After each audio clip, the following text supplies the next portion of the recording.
we have been discussing apply the spirituality. Pure spirituality of the Vedas, how to apply it in our lives. And yesterday we talked about happiness in relationships. Today we'll talk about the other important aspect of life, happiness at the workplace. Just like it's important to have a suitable spouse for a happy life, a suitable profession is even more important. In terms of time spent, you spend more time on your job than with your spouse. And if your work is not pleasing, then there is no question of having a happy life. On the average, a person spends 8 hours a day, 5 days a week, 50 weeks a year. And for an average profession spanning from 25 years to 65 years, that means you work for 80,000 hours in your life. And if those are happy hours, then naturally you have a quality life. So, unfortunately, studies show that very few employees are positively engaged. Again, the Gallup organization did a survey of 27 countries and discovered that worldwide, only 13% of employees are positive about their job. They enjoy it. They want to do something good for their company. 64%, they are just going through the motions. Whatever is needed, do it. But they really don't care. And the worst is 23% are actively negatively engaged. Means they are saying things that will break the morale of others. They are doing things that will damage the organization. So this lack of employee engagement is causing the loss of trillions of dollars worldwide. Hence, I told you all that a new post in the organizational hierarchy is CHO. Remember, what is CHO? Chief Happiness Officer. That is what Google has, that is what McDonald's and Oracle and so many others now have. So that is about making organizations happier, but we want to see how to make ourselves happier at the workplace. So it will be a big journey today. We'll start off and then continue until we reach Karma Yoga. First things first. How do you select a suitable career? So, it's just like selecting your life partner, very important decision.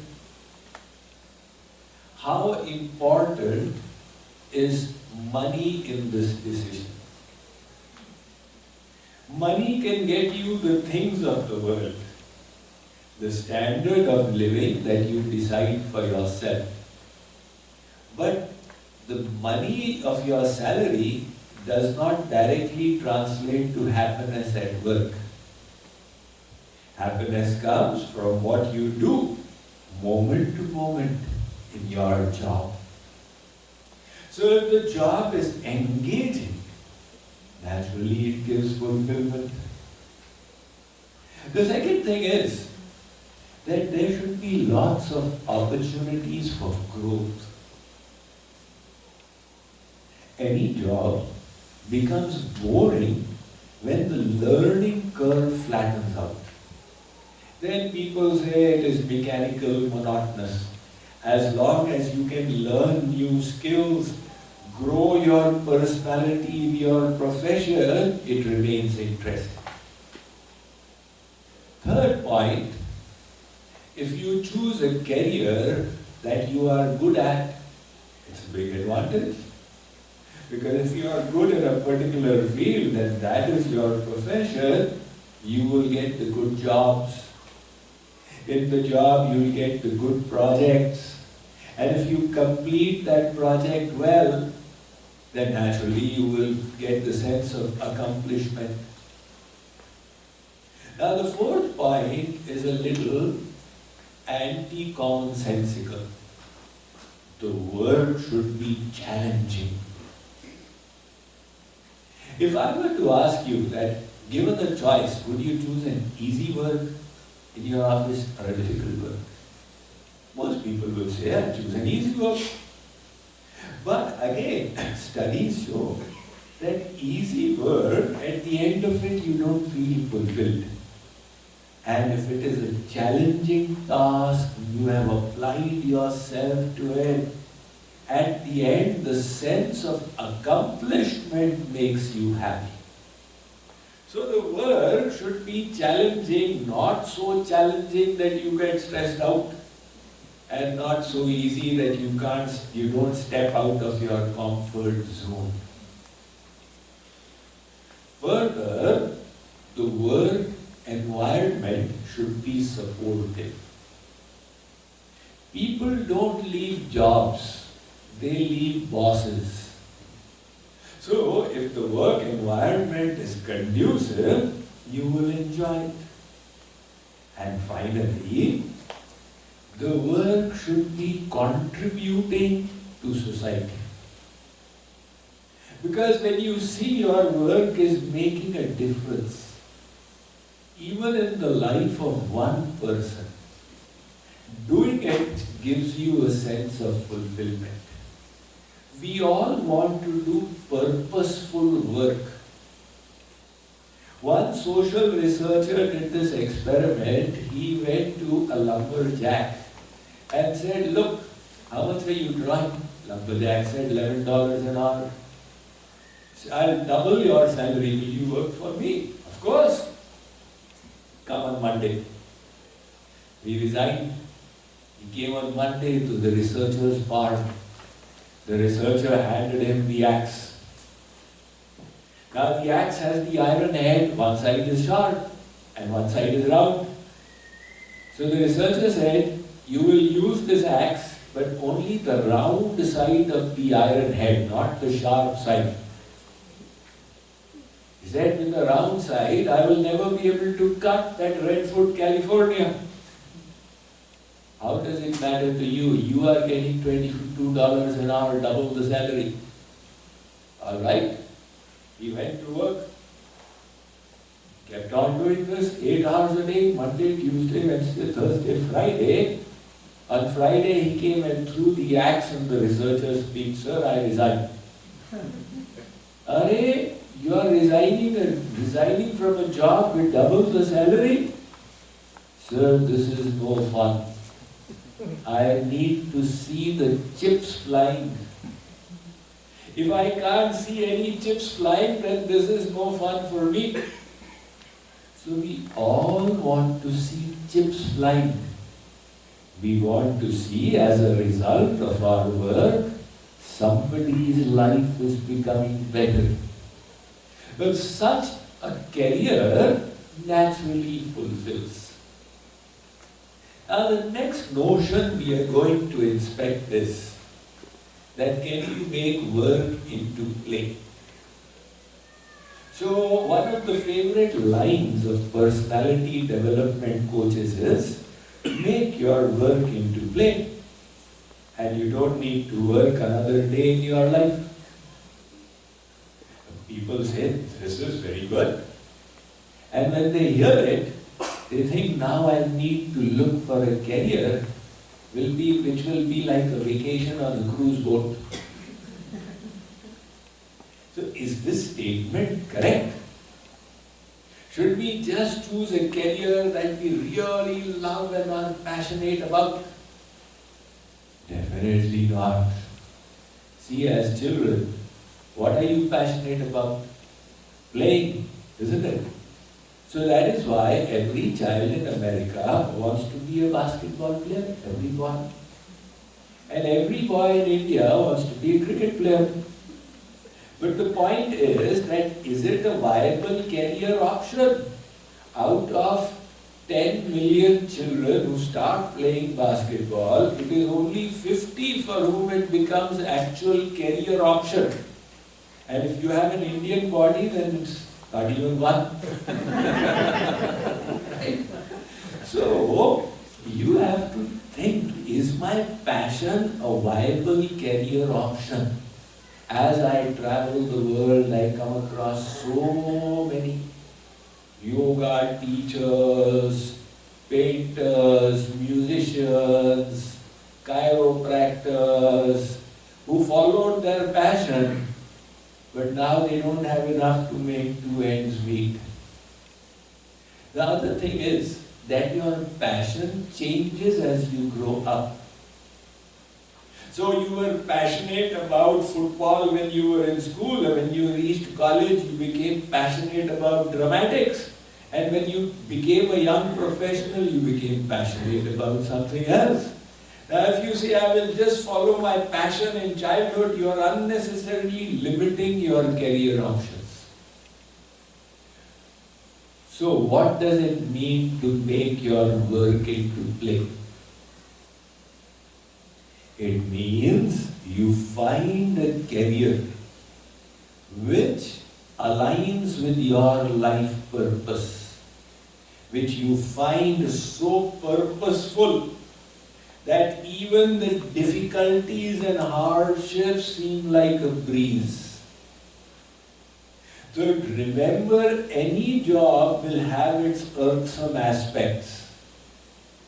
Like every husband and every wife knows that there is no ideal husband-wife in this world. You have to tolerate the other person's sharp edges. Likewise, any job will have its difficult aspects, writing emails, preparing project reports. And if you are looking for a job that is fun and entertainment, then none will fit.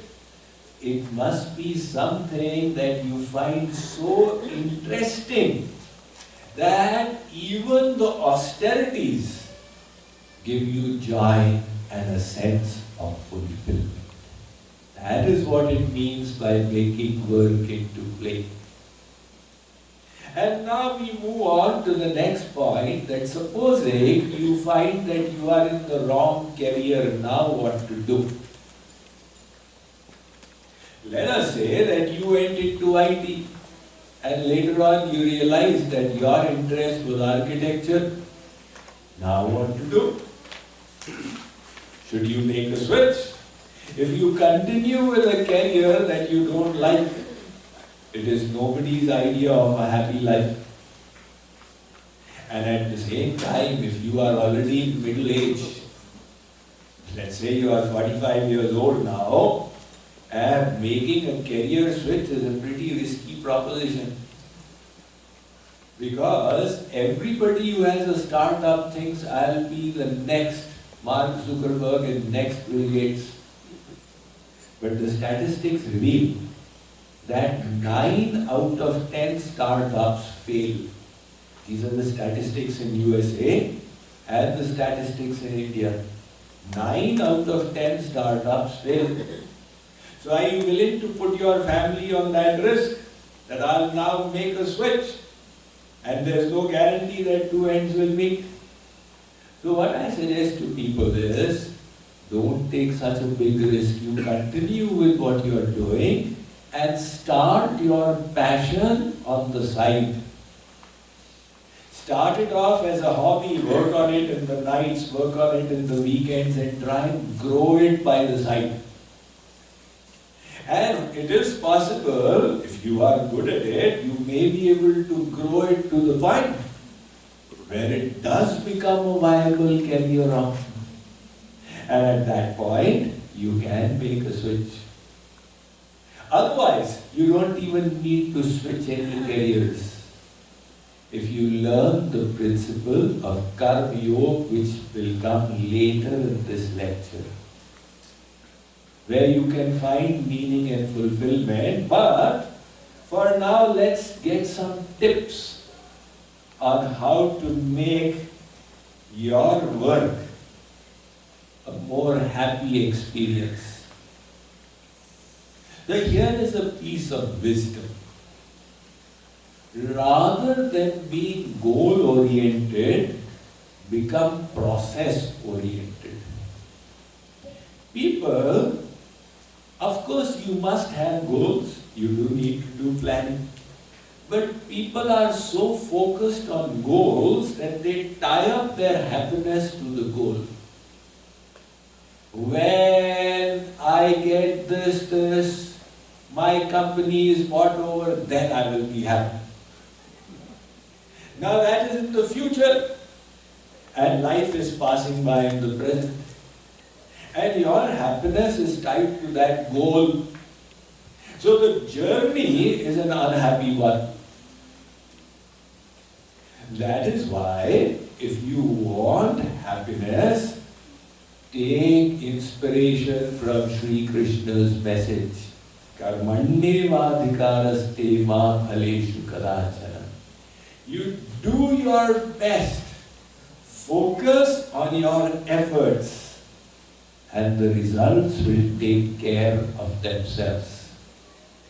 Let's compare these two. Have you heard of a gentleman called Samuel Pierpont Langley? Has anybody heard of him? You've not heard of him. Why? Well, he was outdone by two bicycle shop owners. Samuel Pierpont Langley was commissioned around the year 1900 by the United States government to see how man can be put in the air by creating a flying machine, now known as the aeroplane. He was given a budget of millions of dollars at that time, and he had access to the biggest brains in the United States. Further, he had a seat at Harvard. He was also sponsored by the Smithsonian Foundation. And the New York Times was following him day and night, his every move. He was so high profile. But the reason you have never heard of him was that there were two bicycle shop owners in North Carolina called Wilbur and Orville Wright. And they were just passionate. And they were not graduates. And their associates were also not graduates, 4 or 5 of them.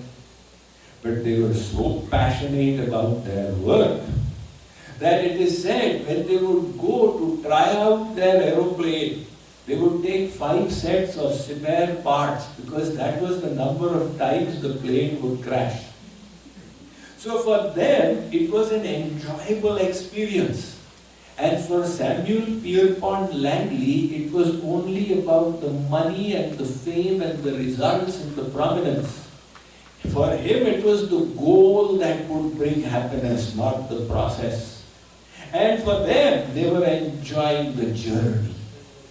So on the date 17th of December in the year 1903, when their machine, their aeroplane took off for a 400-meter flight, nobody came to know, not even the New York Times. They got the news a few days later.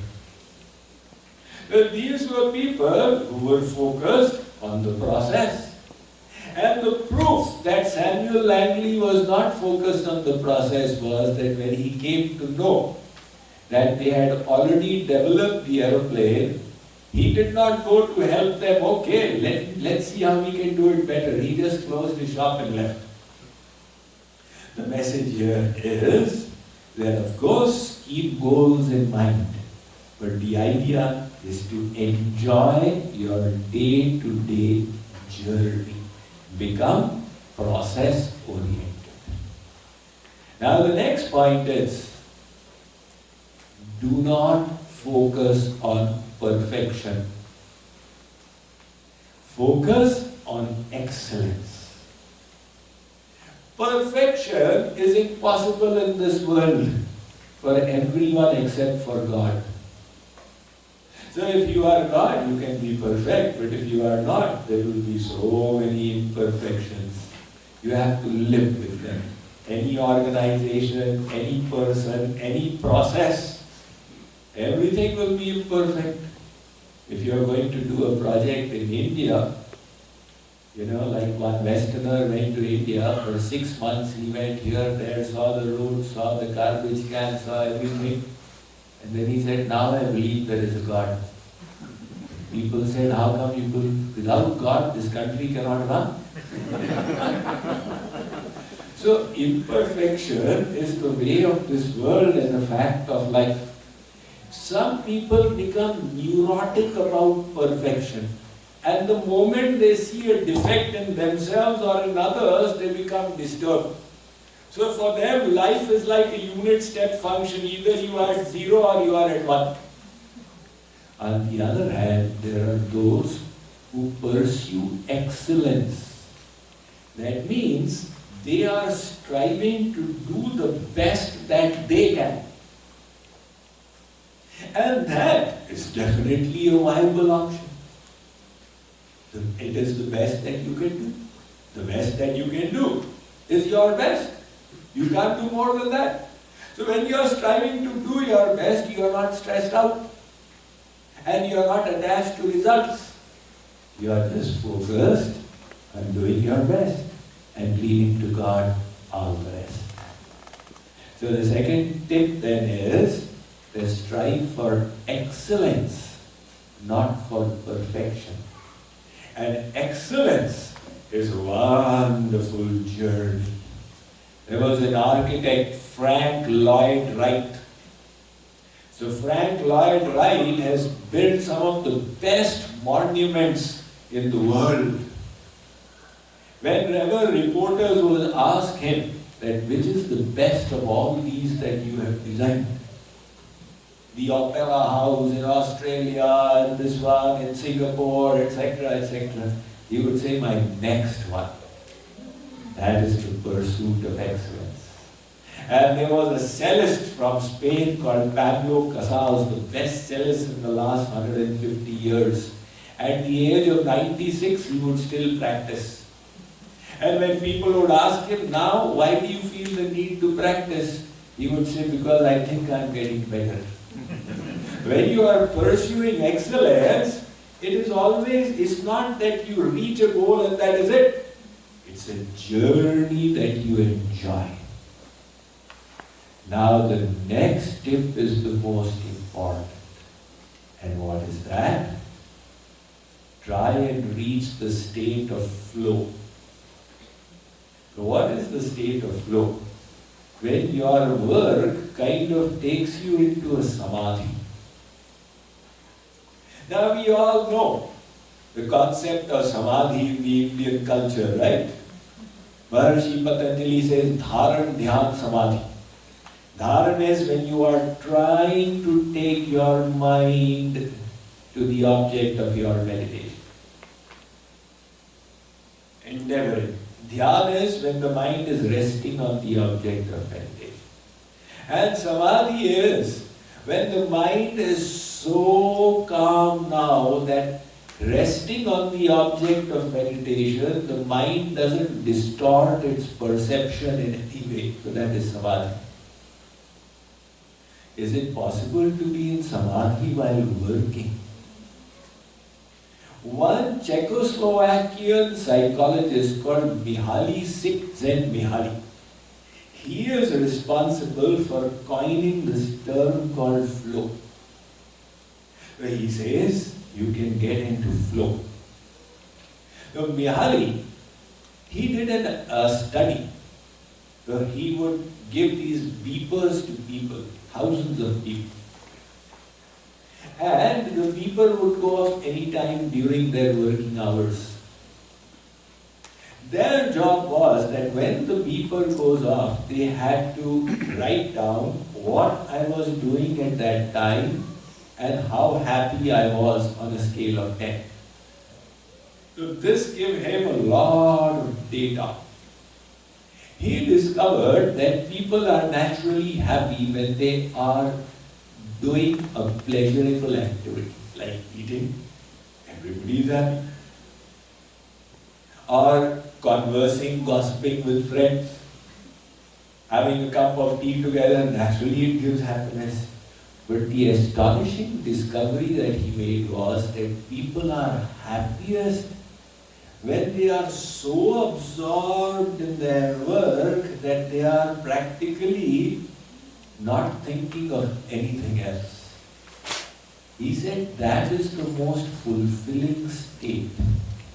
And he coined the state as flow. So the state of flow is a kind of samadhi while working. Ramakrishna Paramahansa used to live in Dakshineshwar, a few miles outside of Kolkata. One day he decided to go and participate in the Rath Yatra of Lord Jagannath taking place in Kolkata. So he reached a little late in the bazaar and the Rath chariot had passed by. He asked the shopkeeper, "Sir, has the Rath of Lord Jagannath gone by from here?" The shopkeeper was a painter, he was absorbed in his painting. And he said, no Rath has gone by from here. The neighboring shopkeeper said, "Why are you telling lies to such a big saint? 2 hours ago, hundreds of people went by with the chariot playing on their jhanj and mridam." The painter said, "I never saw anyone." The other shopkeeper said, "Possible you did not see, you were painting, but at least you must have heard." He said, "I did not even hear." Ramakrishna Paramahansa was astonished. He sat down there in samadhi and realized the shopkeeper was telling the truth. So he came out of his samadhi and he fell at the feet of the painter. He said, "People call me a Mahatma, but you are such a Mahatma, you are so absorbed in your craft that even though you saw with your eyes, it did not register on the mind. And you heard with the ears, but it made no difference to you. You were in a state of flow." Now, what is this state of flow?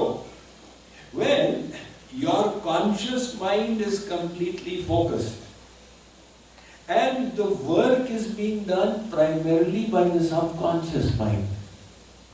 And the conscious mind is just looking for opportunities and watching out for threats. Like consider a game of tennis.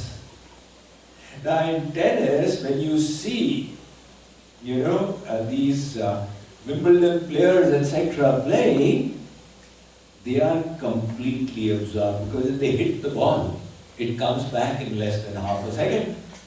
So they are playing it more with their subconscious and the conscious mind is just looking out for threats or opportunities. Likewise, in your work, if you have achieved such a level of focus, that will be a state of flow, which will be the happiest state while working as per research. But to get into a flow, Mihaly then postulated that the work should be challenging. If it's too easy, it will not engage you. It should not be so challenging that you get stressed out.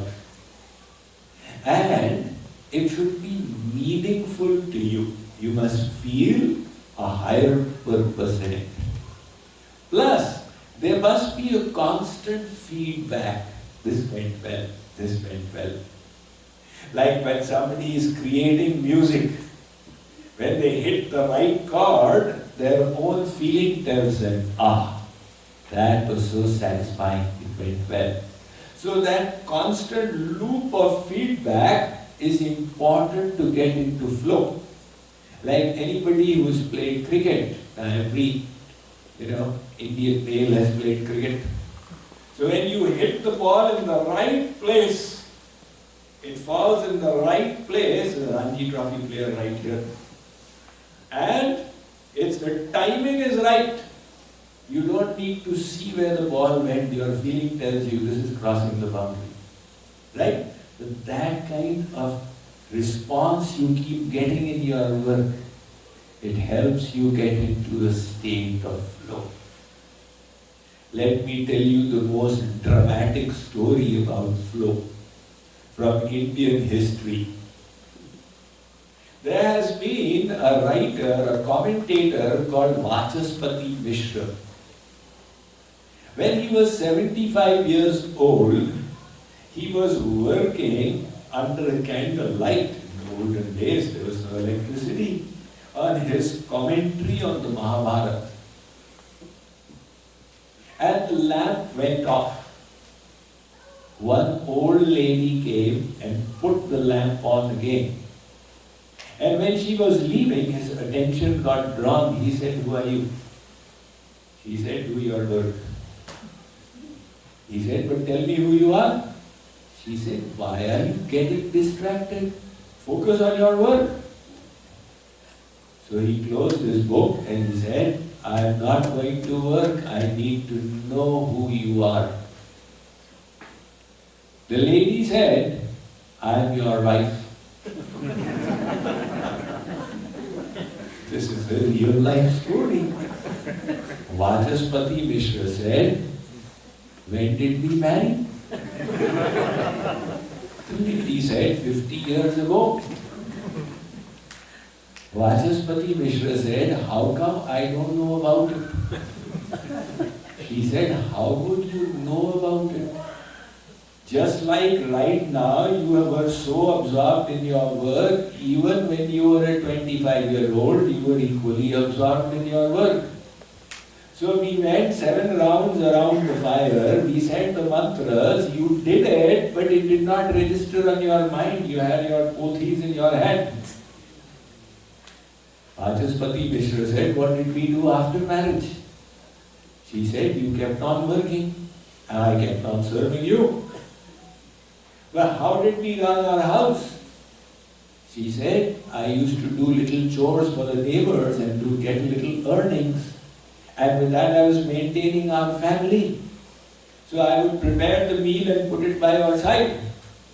And you would eat it and then leave the empty plate and I would clear it off." So Vachaspati Mishra said, "What was your motivation in serving me like this for 50 years?" She said, "I thought I am blessed to have the opportunity to serve such a noble person. Now everybody is giving birth to children, raising them. What is the big deal? We have done that for so many lifetimes. But in this lifetime, I have got the opportunity to serve a holy person like you. I was feeling blessed and grateful." Vachaspati Mishra said, "This is completely mind-blowing. I wrote the Bhashya, but you have made it practical. Talk about Nishkam Karma Yoga. No attachment to results. Simply doing your duty. You are the role model." So he did complete his commentary, but he called it Bhavati Bhashya after his wife. His wife was Bhavati, so he named the commentary Bhavati Bhashya.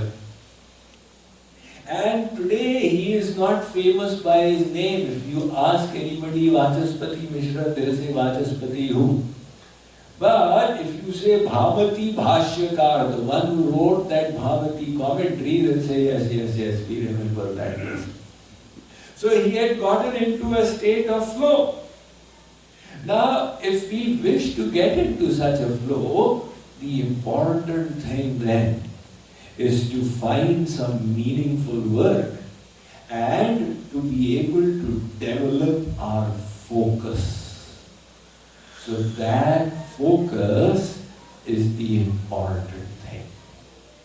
Now, how will we develop that focus will bring us to the point of Karma Yoga. And we discussed that to reach that state of flow, you need to have focus in what you work.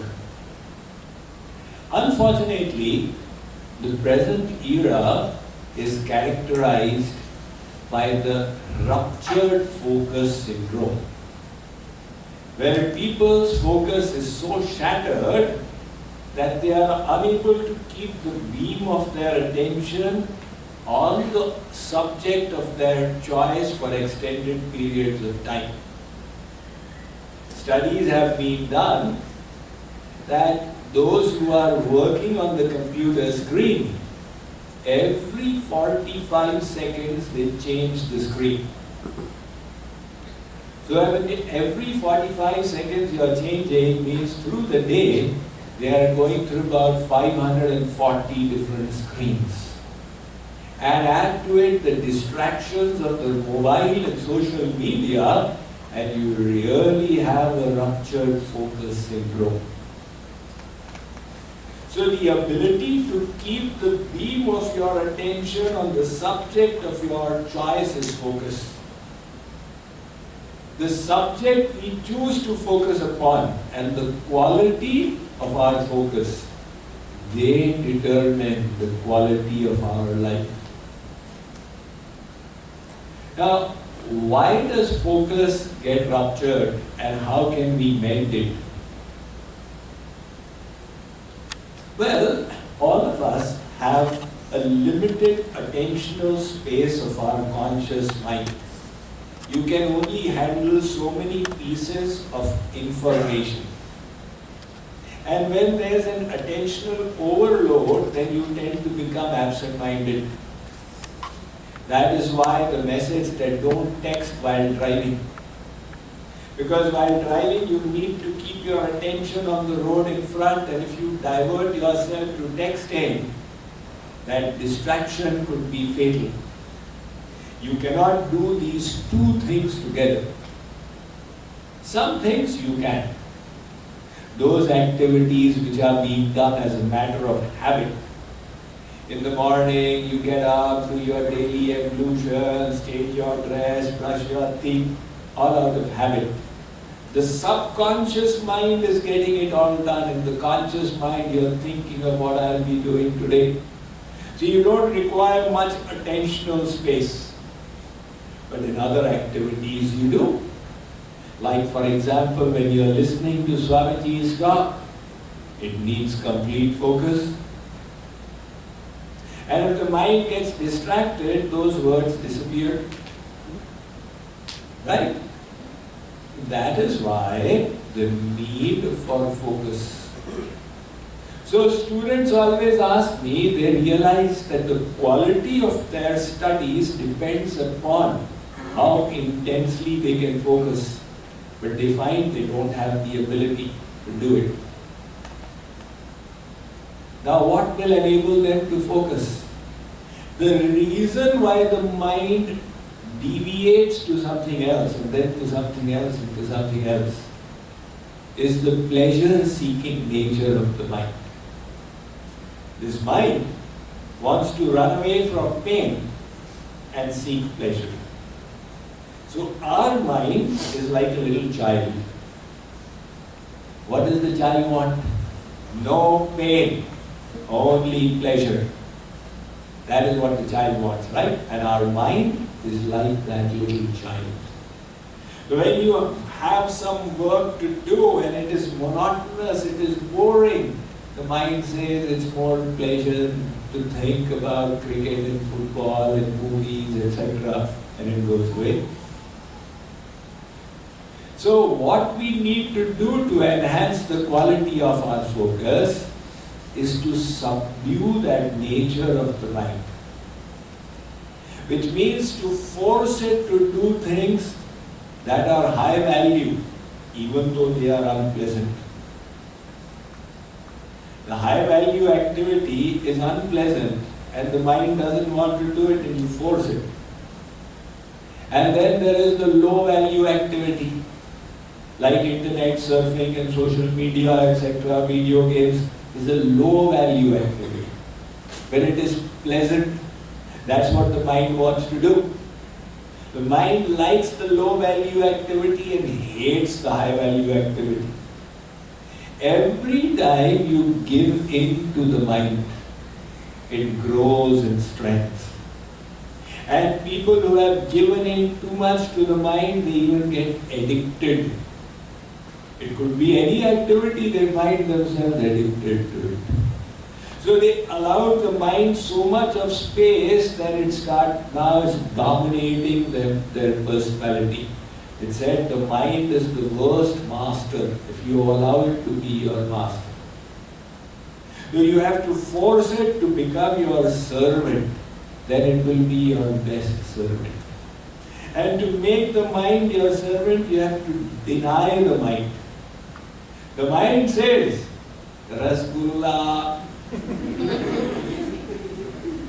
Why? It's so much of pleasure. You have to deny the mind. Every time you deny the mind, it gets trained, it gets subdued.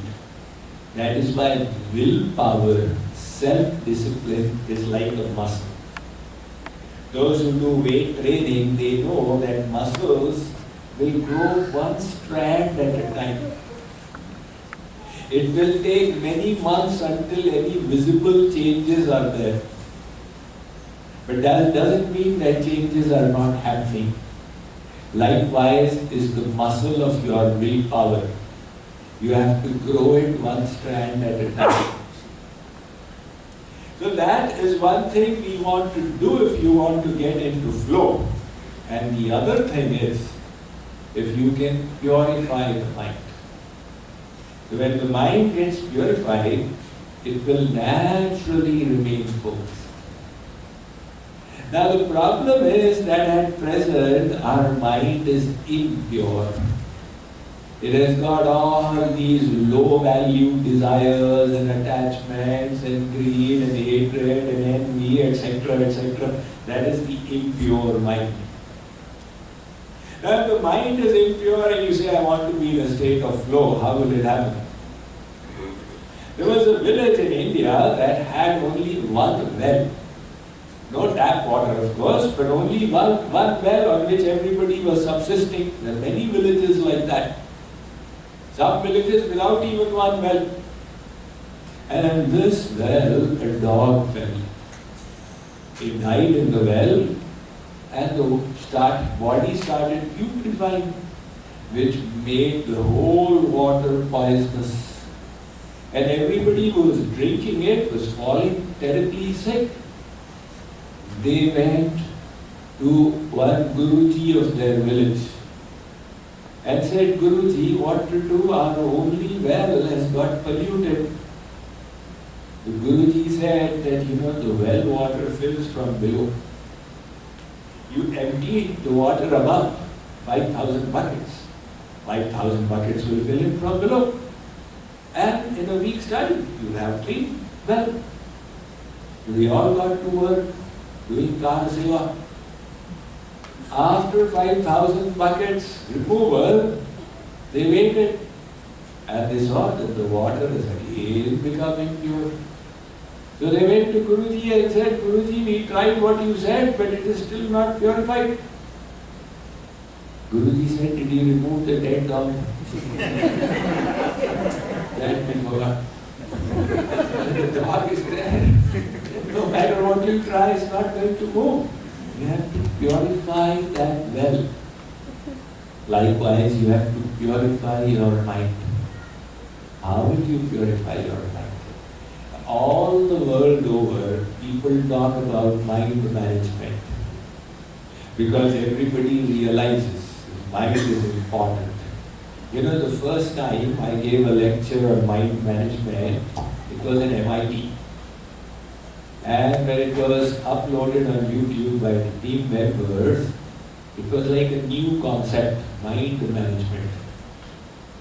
So if you Google mind management, it used to come up number one. Now that term has become ubiquitous. Everybody has adopted it, which is very good. So everybody is talking about mind management, but how do you purify the mind? People are not talking about. And that is what the Bhagavad Gita is telling us.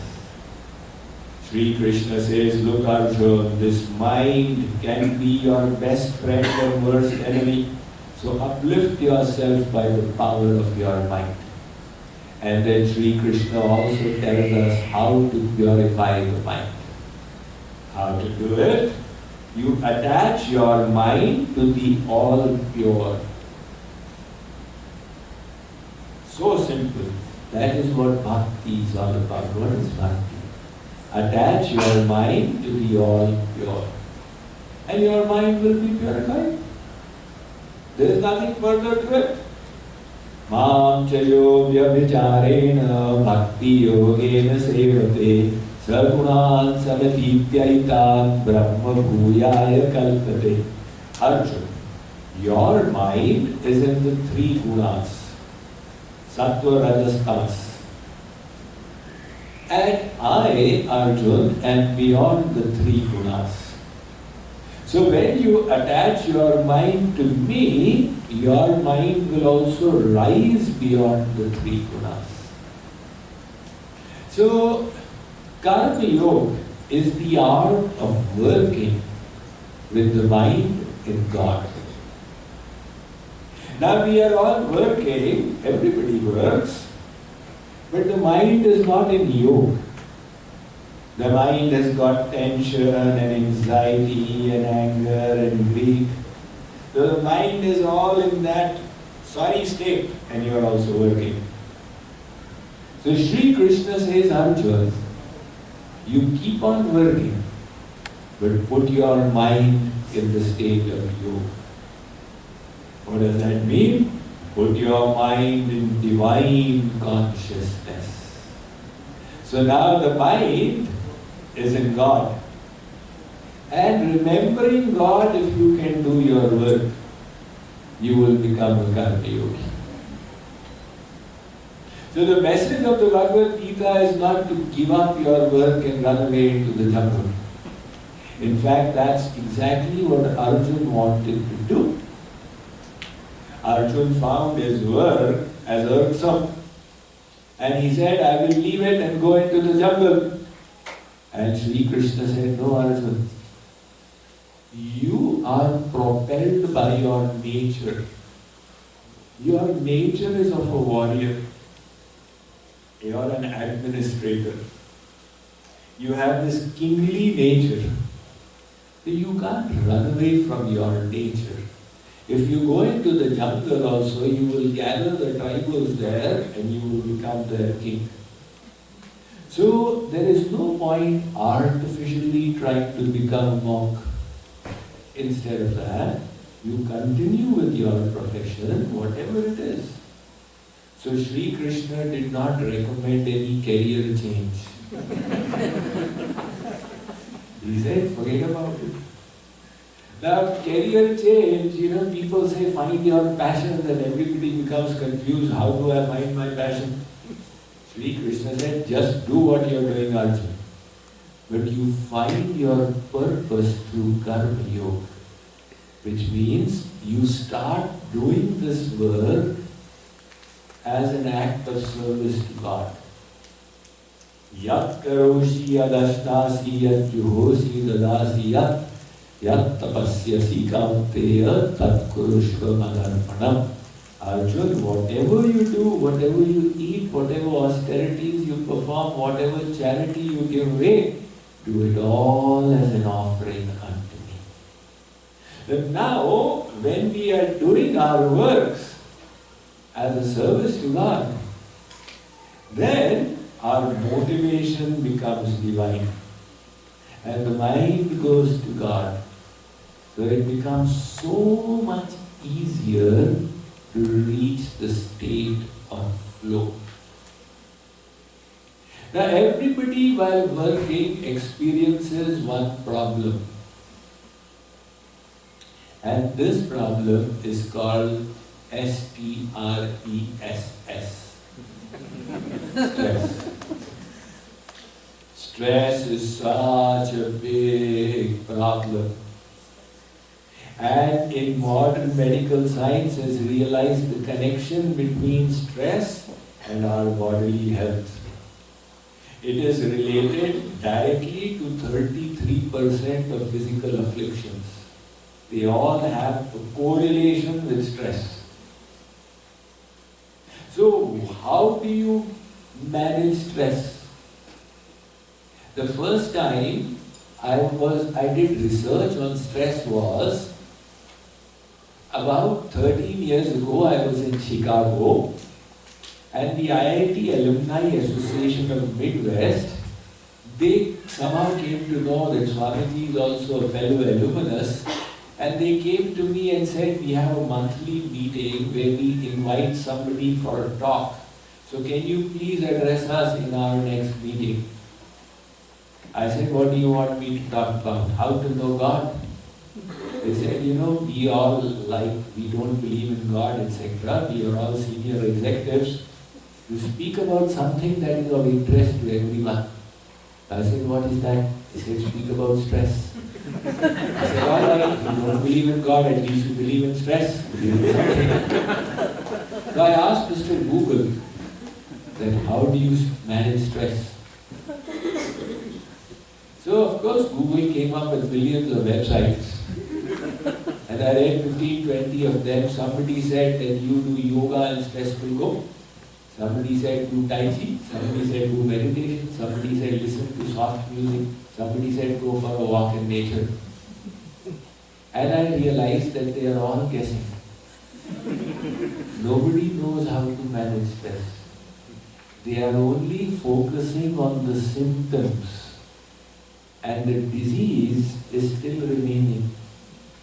It's like if you have malaria and the doctor treats your fever with chloroquine, with paracetamol, the malaria will not get cured. What you need is the chloroquine.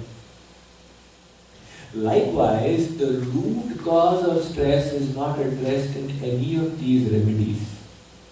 And the root cause was mentioned by Sri Krishna 5,000 years ago in the Bhagavad Gita. When he gave the science of work, he said, Arjun, karmande vadhikaraste ma phaleshu kadachana. You do your works, but don't be attached to the results. And that is the key.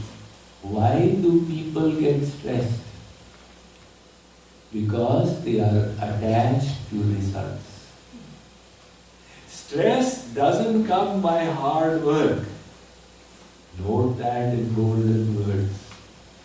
You can work from morning till night, there will be no stress. The moment you are attached to results, the stress arises. One student came to me and said, Swamiji, I am totally stressed out. So I said, what happened? He said, I have got my competitive exam in January. I said, but this is September, it's 5 months away. So, is it a stressful experience? He said, yeah, Swamiji, I am so stressed. I said, because you have to work very hard. He said, yes. I said, wrong. Working hard will give you happiness. You will find a sense of achievement, a feeling of fulfillment. The stress is because you are attached to the result. Now in India, when we were in school, they used to give us an internal assessment exam before the actual board exam. And nobody would be stressed because the results did not matter. Right? So I like to call this science of work as NATO. Now one NATO we have heard, North Atlantic Treaty Organization, but that was made irrelevant by the previous president. So this is the new NATO now, not attached to outcomes. Like when you play a game of golf, it is all about the outcomes. Oh my God, under par, over par. Not even focusing on the shot they are playing. And let's say you put that out of your mind and you focus on playing your best shot. You will find that you have got the best outcome. Which means if you put your 100% on your efforts, the results will take care of themselves. And because you are not attached to the results, you will find that all stress has disappeared. And that is exactly what Sri Krishna is saying as the science of work. Where he says, do your best and leave to God all the rest. It is so simple. Now, not only be detached from results, how do you be detached? So Sri Krishna has given us something beyond. He says, offer the results to God. Remember, Arjun, the results are not for your sake. Why? Because you are not the enjoyer. If you think I am the enjoyer, you will never be happy. Consider this hand. It's a part of the body. So the hand serves the body. And in doing that, the hand automatically finds fulfillment.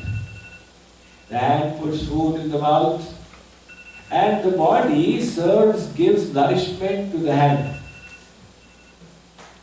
The hand does not need to take care of itself.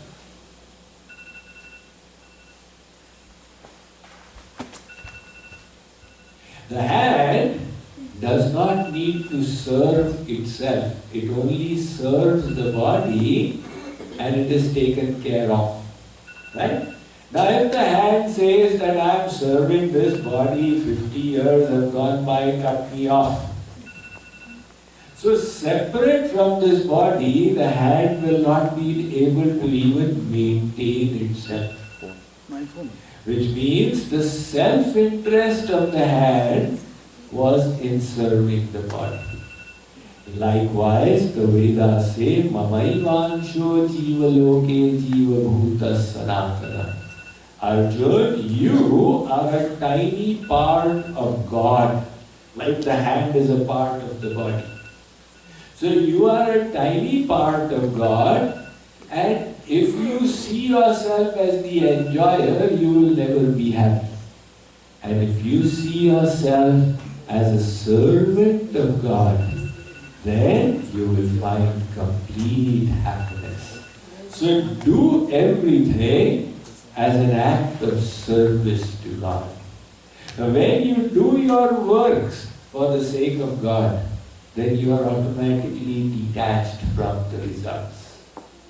So people ask me a question out here, Swamiji, if we are detached, then our work will suffer. They say that how you don't know how competitive the professional environment is. You are a Swami, you are a Baba, what do you know about the corporate world? You are telling us to become detached from results, then we will lose our competitive professional advantage. But my hypothesis is that you will actually do your work better. When you do your work in the spirit of offering it to God. Take the example of Tansen. Now most people have heard the name of Tansen, the great musician who merely by singing could cause the lamp to light and could cause the rain to fall. So Tansen had an even better colleague of his who was Belu Bamra. And the guru of Tansen and Belu Bamra was Swami Haridas, a monk who used to live in Vrindavan. So Tansen, he went, Belu Bamra was engaged in devotion. Tansen went to Akbar's court and he got engaged as one of the ministers of Akbar's court. So Akbar one day asked Tansen that you sing so well. Who is your teacher? Who is your guru? What his point was that can you ever have a guru who can be even better than you? Tansen said, Huzur, my guru is Swami Haridas and he resides in Vrindavan. Even today you go to Vrindavan, you will find the Samadhi of Swami Haridas in Nidhivan. So Akbar said, you call him over. Tansen said that he is a renunciate, he will not come. If you want to meet him, you have to go and meet him. Akbar agreed. It's again a real life story. Akbar changed his attire and accompanied Tansen as a commoner, and they went to that hut where Swami Haridas used to sit. Now how to ask Guruji to sing? So Tansen took the Tanpura and started singing and deliberately making mistakes. So finally Swami Haridas, to instruct him, took the Tanpura and said, my child, not like this, let me tell you how to sing. And when Swami Haridas started singing, Akbar's ears opened up. Ah, this is celestial music. When they returned, so Akbar then finally said, I am the king of Delhi. And so many things he promised, etc., with the tradition continues till today. But while returning, Akbar asked Tansen that the way your Guru sings, why can you not sing like that? Earlier his question was, you sing so well, who can be your Guru? Now he is singing, asking that how come you cannot sing like your Guru? So you know, Akbar's son was Jahangir, whose son was, I think, Shah Jahan, whose son was Aurangzeb. So Akbar kept the picture of Swami Haridas in his room, and even Jahangir kept it. So now he asked Tansen, why can you not sing like your Guru? Tansen gave a brilliant answer. Tansen said, Huzur, the reason should have been obvious to you. I am singing for the king of Hindustan, that is you. I have a certain level of motivation. My Guru is singing for the king of the world, that is God.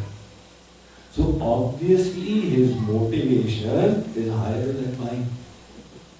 Likewise, when you become a karma yogi, you do everything for the pleasure of God. And when you are doing it for the pleasure of the Almighty, you automatically do it to the best of your ability. That is why don't have this doubt that if I become a karma yogi, I will become professionally incompetent. You will start doing your work to the finest of your abilities. The best thing is, you will become free of stress. And even more important, you will get into a state of flow which will give you happiness. And the most important thing is, your mind will get purified. And that pure mind will ultimately lead you to God realization. So if people ask me that how do you summarize the Bhagavad Gita in one verse, I tell them, listen to this 1/4 of a verse. Sri Krishna says, Sarveshu Kaleshu Mam Anusmara Yudhyacha. Arjun, with your body you continue doing your work, and your mind you keep it in God. So body in the world, mind in God is Karma Yoga. Now people again ask that how will we practice this Karma Yoga? Karma Yoga means mind should always be in God. Now somebody says, I am a Karma Yogi. How? You know, Swamiji, in the morning I do yoga. Then I forget about God. I close God in the cupboard. Then I do my karma. And then later on I also do little vikarma. But I did karma and I did yoga, so I am a karma yogi. Sri Krishna says, no. While doing karma, if you can be in yoga, that is karma yoga. Sarveshu kaleshu, at all times, your mind must be in yoga.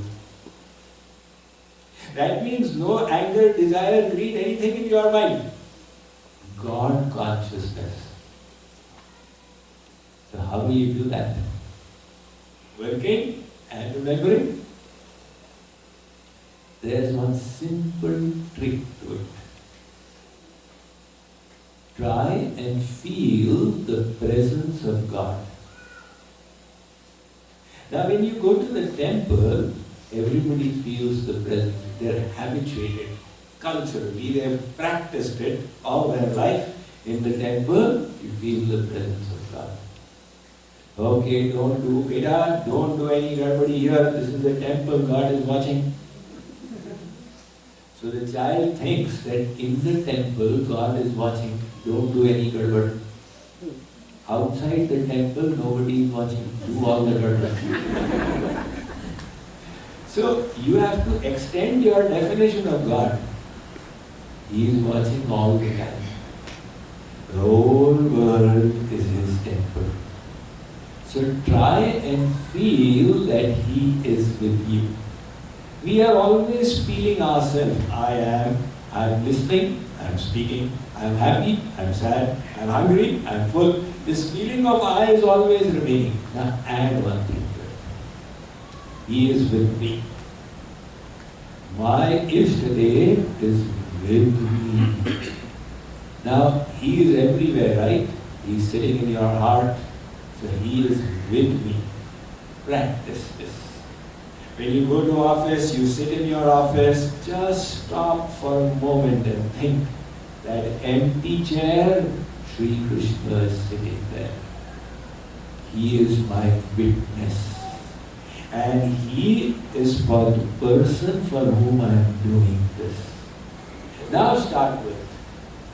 In the beginning, you are not an accomplished karma yogi, so God will slip out of the mind. Never mind. After 1 hour, again stop work for 1 moment and think, He is with me. So after every 1 hour, you keep on practicing. And then after every half an hour, and then after every 15 minutes, and slowly try and grow to this point that you always feel the presence of God. That's it. So, this is all come by practice. Now, test cricketers, Virat Kohli and Rohit Sharma, etc., when they go and stand on the crease, they first survey the field. Where are the 11 fielders? Because the fast bowler's ball will come in less than half a second. The 22 yards will be crossed in less than half a second. There will be no time. So they keep 11 players in their head. Virat Kohli. And then when the ball comes, based on its pitch, based on the bounce, etc., the direction, he plays the shot. And the commentator starts screaming, he has placed the ball between mid-wicket and long on, he has pierced the field, it's crossing the boundary for 4 hours. What did he do? That player kept 11 fielders in his mind, right?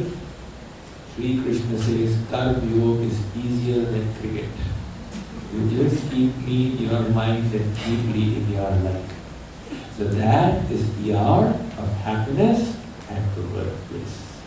Boliye Vrindavan Bihari Lal ki jai.